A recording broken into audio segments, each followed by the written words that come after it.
हरे Krishna episode 55 Bhagavad Gita chapter 11 श्लोक 33 तस्मात् त्वम् उत्तिष्ठ यशो लभस्व जित्वा शत्रूणां भुजक्ष्व राज्यं समुद्धम् मयैवेते निहता पूर्वमेव निमित्त मात्रम भव सव्यसाचिन।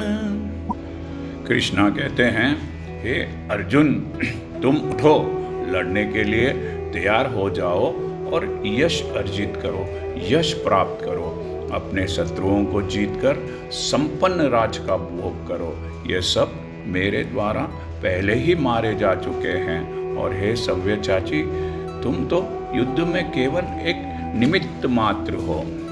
Krishna says, "O Arjuna, get up, fight. After conquering your enemies, you will enjoy a flourishing kingdom. They are already put to death by me, by my arrangements. You are just an instrument to kill them." इस श्लोक में श्री कृष्ण भगवान अर्जुन को सव्यसाची कहकर पुकार रहे हैं। इसका अर्थ है, सव्यसाची का अर्थ है जो युद्ध भूमि में अत्यंत कुशलता के साथ में तीर चला सकता है। इस प्रकार कृष्ण ने अर्जुन को एक बहुत ही महान योद्धा के रूप में संबोधित किया है, जो अपने शत्रुओं को तीर से मारकर मौत के घाट उतार सकता है। निमित्त मात्रम मतलब केवल कारण मात्र। यह शब्द भी बहुत महत्वपूर्ण है, इम्पॉर्टेंट है। संसार में भगवान की इच्छा के अनुसार सब कुछ गतिशील है, सब कुछ चलता है। अल्पज्ञ पुरुष सोचते हैं, कम बुद्धि वाले मनुष्य सोचते हैं कि प्रकृति, सृष्टि, नेचर बिना किसी योजना के गतिशील है, बिना किसी प्लान के चलती है और सारी सृष्टि आकस्मिक है, अचानक प्रकट हो गई है। ऐसा जो कम बुद्धि वाले मनुष्य हैं वो सोचते हैं। ऐसे बहुत सारे तथाकथित वैज्ञानिक है, सो कॉल्ड साइंटिस्ट है, जो यह सुझाव रखते हैं कि सृष्टि, नेचर शायद संभवतः ऐसे हो सकती है या वैसे हो सकती है, किंतु इस प्रकार के शायद या हो सकता है का प्रश्न ही नहीं उठता है, सवाल ही नहीं उठता है। प्रकृति एक विशेष, एक स्पेशल प्लान, एक स्पेशल योजना द्वारा गतिशील है।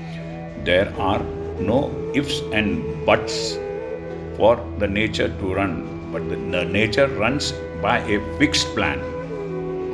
यह योजना, यह प्लान क्या है? यह विराट जगत मनुष्यों के लिए, मैनकाइंड के लिए, भगवान के धाम वापस जाने के लिए एक बहुत ही अच्छा अवसर है, एक बहुत ही अच्छा मौका है, एक बहुत ही अच्छी अपॉर्चुनिटी है। जब तक मनुष्य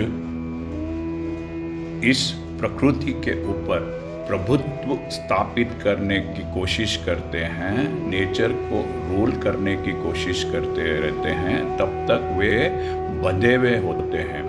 किंतु जो कोई भी परमेश्वर की इस योजना, परमेश्वर के प्लान को, इसको समझ लेता है और कृष्ण भावनामृत, कृष्ण कॉन्शियसनेस का अनुशीलन, पालन करता है, वह परम बुद्धिमान है।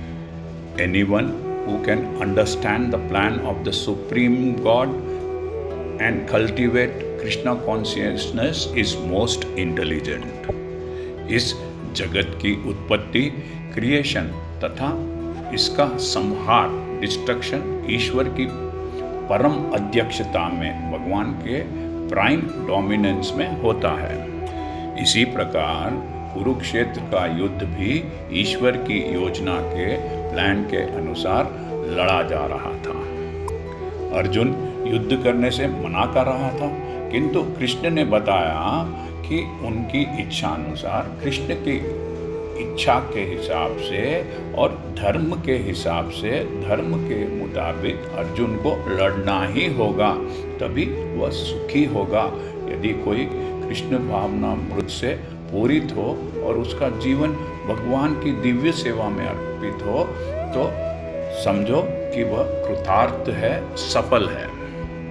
If one is in full Krishna consciousness and if his life is devoted to his divine service, he is perfect and he is the most successful. इसलिए कृष्ण इस श्लोक में अर्जुन को कह रहे हैं कि अर्जुन तुम उठो और युद्ध करो। हरे कृष्णा। यदि आपको यह चैनल पसंद आया है तो सब्सक्राइब दबाकर सब्सक्राइब कीजिए। हरे कृष्णा। Thank you.